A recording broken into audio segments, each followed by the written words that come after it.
بسم اللہ الرحمن الرحیم۔ ناظرین کرام، السلام علیکم ورحمۃ اللہ وبرکاتہ۔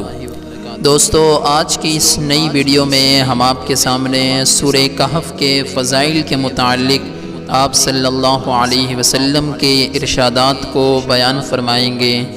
ایک جگہ آپ صلی اللہ علیہ وسلم نے ارشاد فرمایا، جو شخص جمعہ کے دن سورہ کہف کی تلاوت کرے، جس جگہ وہ تلاوت کرتا ہے وہاں سے لے کر مکہ مکرمہ تک کا تمام فاصلہ نور سے منور ہو جاتا ہے۔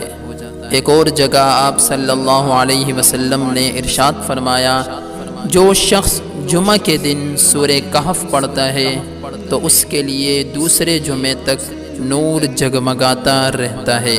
ایک اور جگہ آپ صلی اللہ علیہ وسلم نے ارشاد فرمایا، جو شخص سورہ کہف کو ایسے ہی تلاوت کرے جیسے کہ وہ اتاری گئی ہے، یعنی تجوید کے ساتھ اچھے انداز سے سورہ کہف کی تلاوت کرتا ہے، اور پھر وہ دجال کو پالے تو دجال اس انسان پر مسلط نہیں ہو سکے گا جو جمعہ کے دن سورہ کہف کی تلاوت کرتا ہے پابندی کے ساتھ۔